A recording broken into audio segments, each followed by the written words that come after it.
আমি কিন্তু লো ফ্লেমে অনেকক্ষণ ধরেই ভেজেছি। দেখুন খুব সুন্দর একটা কালার চলে এসছে। জলটা কিন্তু ঝাড়িয়ে নিতে হবে, না হলে এঁচোড়ের যে কষা ভাবটা এটা কিন্তু খেতে খুব খারাপ লাগবে। পরিমাণে গরম মশলা গুঁড়ো দেব, অল্প পরিমাণে কাশ্মীরি লঙ্কার গুঁড়ো। নমস্কার বন্ধুরা, কেমন আছেন সবাই? আশা করছি সকলেই ভালো আছেন। আমি স্নেহা, আমার চ্যানেল ভেজ রেসিপি উইথ স্নেহাতে আবারও একটা নতুন রেসিপিতে আপনাদের সকলকে স্বাগত জানাই। বন্ধুরা, আপনারা তো অনেক ধরনেরই কাটলেট খেয়েছেন, কিন্তু আজ আমি আপনাদের সঙ্গে শেয়ার করব এঁচোড়ের কাটলেট। তাহলে চলুন বন্ধুরা, রেসিপিটা আপনারা প্লিজ দেখতে থাকুন। বন্ধুরা, এঁচোড়ের কাটলেট তৈরি করার জন্য দেখুন আমি আগে থাকতে এঁচোড়টা কিন্তু সিদ্ধ করে দেখুন জলটা কিন্তু ঝাড়িয়ে নিয়েছি। জলটা কিন্তু ঝাড়িয়ে নিতে হবে, না হলে এঁচোড়ের যে কষা ভাবটা এটা কিন্তু খেতে খুব খারাপ লাগবে। দেখুন এখানে আমি একটা থালাতে বেশ কিছুটা পরিমাণে আলু সেদ্ধ করে রেখেছি, কারণ আলু দেওয়ার একটাই কারণ, তাহলে ব্র্যান্ডিং এ খুব ভালো হয়। দেখুন এখানে আমি কিছুটা পরিমাণে কাঁচা লঙ্কা কুচনো নিয়ে নিয়েছি। এরপর এখানে দেব আগে থেকে সেদ্ধ করে রাখা এঁচোড়টা। এরপর এটা খুব ভালো করে একটু হাতের সাহায্যে মেখে নেব।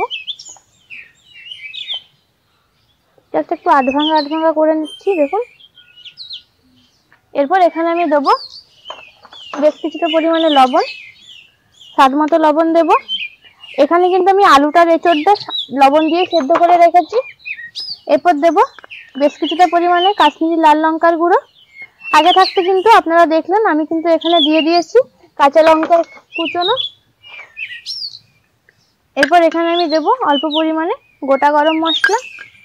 এরপর এগুলো আমি খুব ভালো করে মেখে নেব। দেখুন বন্ধুরা, কাটলেটের পুরটা তৈরি করার জন্য দেখুন আমি উনুনে কড়া বসিয়ে দিয়েছি। এরপর এখানে দেব অল্প পরিমাণে সাদা তেল।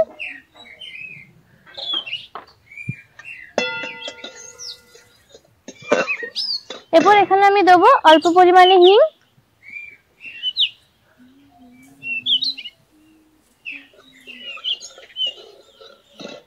হিংটা কিন্তু নিরামিষ রান্নাতে সবসময় ব্যবহার করবেন, এতে কিন্তু খাবারের টেস্ট খুব ভালো হয়। দেখুন এরপর এখানে আমি দিয়ে দেবো আদা বাটা।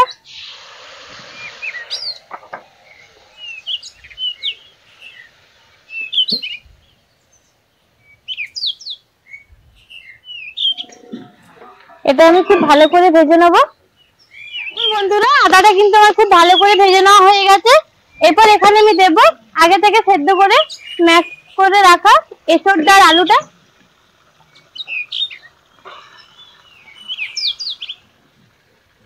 এরপর এখানে আমি দেব স্বাদ মতো হলুদ। এরপর দেব অল্প পরিমাণে গরম মশলা গুঁড়ো, দেব অল্প পরিমাণে কাশ্মীরি লঙ্কার গুঁড়ো, আর দেব জাস্ট অল্প পরিমাণে লবণ। এরপর এটা খুব ভালো করে মিশিয়ে নেব। দেখুন বন্ধুরা, এটা কিন্তু আমার খুব ভালো করে তৈরি হয়ে গেছে। এরপর এটা আমি নামিয়ে ঠান্ডা করে নেব। তারপর এটা আমি কাটলেটের আকারে শেপ দিয়ে দেবো। তাহলে বন্ধুরা এটা ঠান্ডা হোক, তারপর দেখুন বন্ধুরা এখানে আমি বেশ কিছুটা পরিমাণে কর্নফ্লাওয়ার আর বেসন নিয়ে নিয়েছি। এরপর দেবো অল্প পরিমাণে লবণ। এরপর একটু জল দিয়ে একটা আমি পাতলা ঘনত্বের বেটার রেডি করে নেব। দেখুন এরকম ঘনত্বের আমি একটা বেটার রেডি করে নিলাম। দেখুন এরকম। এরপর দেখুন বন্ধুরা, এই মশলাটাতে আমি দিয়ে দেবো ওপর থেকে অল্প পরিমাণে ধনেপাতা কুচনো। এরপর এখান থেকে অল্প অল্প নিয়ে আমি একটা কাটলেটের আকারে শেপ দিয়ে দেবো। দেখুন এরকম। এরপর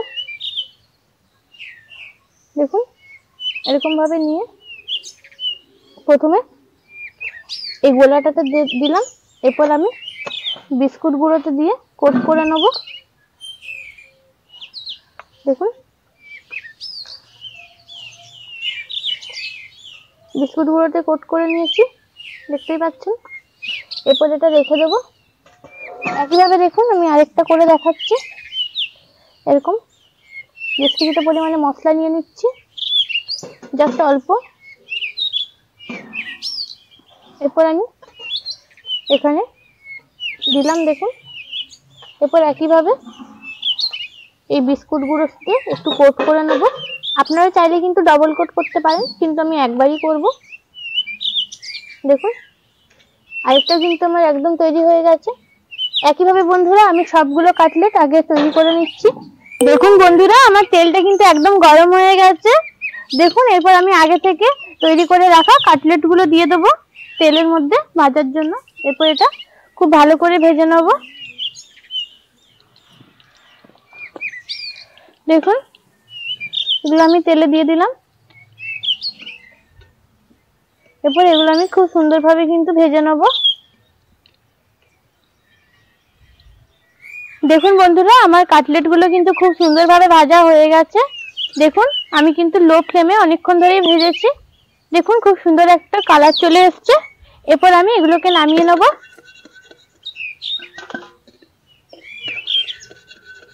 দেখুন বন্ধুরা একইভাবে কিন্তু আমি প্রত্যেকটা ভেজে নিচ্ছি।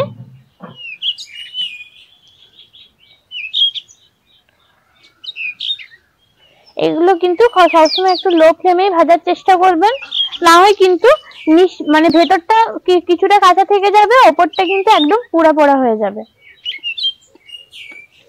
এরপর আমি এইভাবে কিন্তু হালকা আছে সবগুলোই ভেজে নিই, তাহলে বন্ধুরা তারপর ফিরে আসছি। দেখুন বন্ধুরা আমার সব কাটলেট গুলো কিন্তু একদম তৈরি হয়ে গেছে।